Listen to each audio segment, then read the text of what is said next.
What's going on, YouTubers? Gadang775. I'm back with another video, and today I'm going to be talking about what I think the big three developers should do coming at E3 conference this year.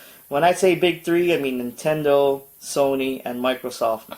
What I think they should do for their respective consoles, or what I think they should talk about.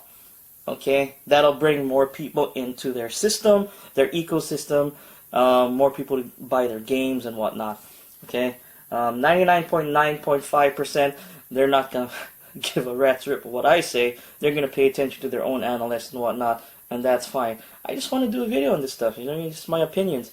So first off, let's start off Nintendo Switch. Nintendo Switch has one big glaring problem right now, and that is there are no games for it. Okay, people bash Microsoft for not having any games, but the Nintendo Switch is in a far worse place than Microsoft is. Okay, so what Nintendo folks and you folks need to do is secure more third-party developer support. Now, if you secure more third-party developer support, games like especially with the rumors of Call of Duty World War II coming to the Nintendo Switch, that's a big deal. Okay, I mean, being able to take your little Switch and on the go and play Call of Duty wherever you go, that's a real big deal. But that's not foolproof. Call of Duty cannot save your console by itself. Okay, you've already got, pretty decent first-party games coming out, I think. You got Legend of Zelda, you got Splatoon 2, you got that ARMS. You made there was a little release, like a trailer of ARMS that popped out a few days ago. That's interesting. Keep on popping out games like that, first-party games. Now, it would be nice to see a new Metroid. I mean, if you announce that hey, that would be really good. But yeah, you need to secure more third-party support. I mean, look at Ubisoft. They flat out said that they're not bringing Assassin's Creed, the new Assassin's Creed, and most likely the new Far Cry that's coming out. It's not going to be on the Nintendo Switch. And Rockstar, it's hesitant to release news that they'll be bringing Red Dead Redemption 2 to the Nintendo Switch. Those are some of the biggest games of the year. And if they don't come out for the Nintendo Switch, a lot of people are going to be questioning themselves, why should I get a Switch? I mean, the best thing the Switch is right now is basically a powerful, portable, mobile gaming system. That's it. That's its only selling point, next to a few, marquee games like Legend of Zelda and whatnot. So, what I think the Nintendo should do this year is announce a bunch of third-party games along with new first-party games like Metroid. Say, talk Ubisoft, convince Ubisoft to bring Assassin's Creed to your system, convince Rockstar to bring Red Dead Redemption 2 to your system. That would be a great way for Nintendo to survive, because even though they're selling well now, when new consoles pop out like the Scorpio and maybe the PlayStation 5 next year or the following year, Nintendo Switch is basically underpowered, and there's a lot of things going against it right now, even though it's selling well, and it's been kicking the crap out of Microsoft and Sony when it comes to NPD sales every month. But Nintendo Switch is going the way of the Wii U if it does not get any third-party support. So that's my advice to you folks at Nintendo. Now let's talk about Sony. Okay, Sony, you guys got games. Okay, you folks got games on there. Hopefully you release God of War this year, and there's probably going to be talk about it at E3. Most likely they have a few IPs that we haven't heard of. So you guys got your first and third party support games down, especially your third party support games. Your multi-plat games, you got it all locked down. Battlefront 2, Call of Duty World War II. What else you got? Red Dead Redemption 2. You guys got exclusivity deals with those companies locked down. So my only advice to you folks at Nintendo is release a PS4 Pro or make an announcement of a PlayStation 5. When I say release a PS4 Pro, release a PS4 Pro with a 4K Blu-ray drive. That will take the wind out of Microsoft's Xbox Scorpio sales really quick. And if you can release it for the same price of $399 or less, maybe even $349, you folks are going to really take the wind out of Microsoft sales come, holiday season. There's like they could probably release like a PS4 Slim Pro version, you know, like a smaller version, because right now the PS4 Pro is really big and it sounds like an aircraft carrier when you know, you turn it on and whatnot.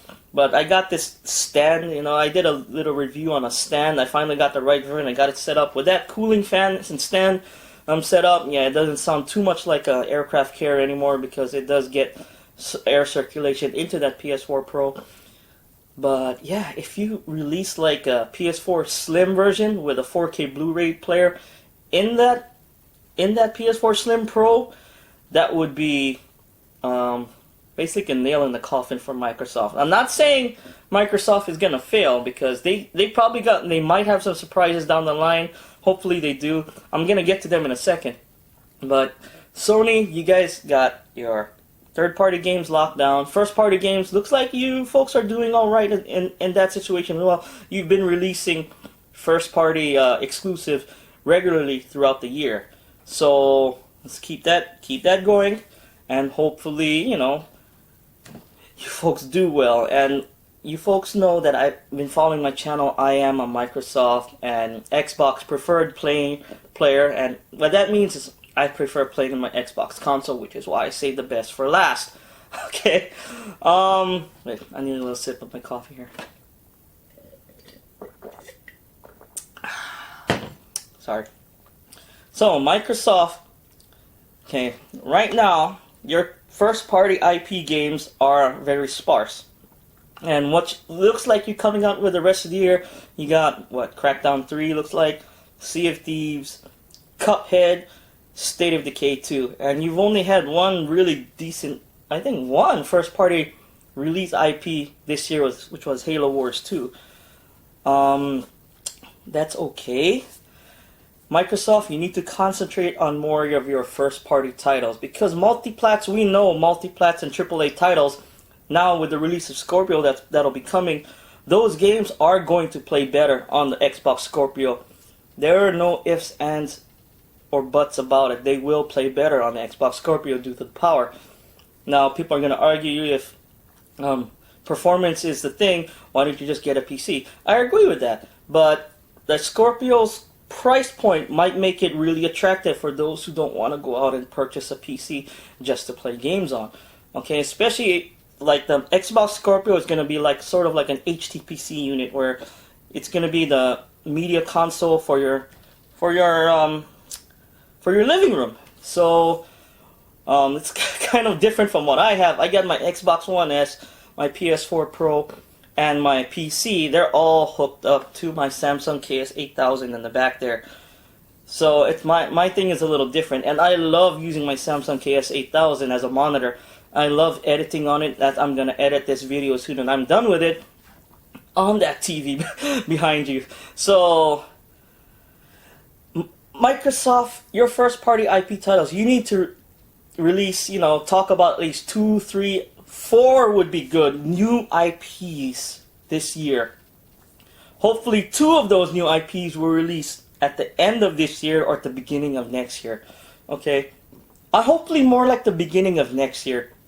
Because come, you know, holiday season, you know, from October to December, it's a chaotic mess where all these games are dropping and a lot of people are on budget. So I'm hoping you kind of hold off those new IPs, whatever IPs you'll be talking about at E3. Release them somewhere around January, February, because the games that come out during that period are very sparse. There's hardly anything good that comes out during that time. And I think you will, you know, do really good sales if you release new IPs that you talk about this E3 conference during that window between January and March. Okay, because that's really a dry time for, you know, first-party IPs.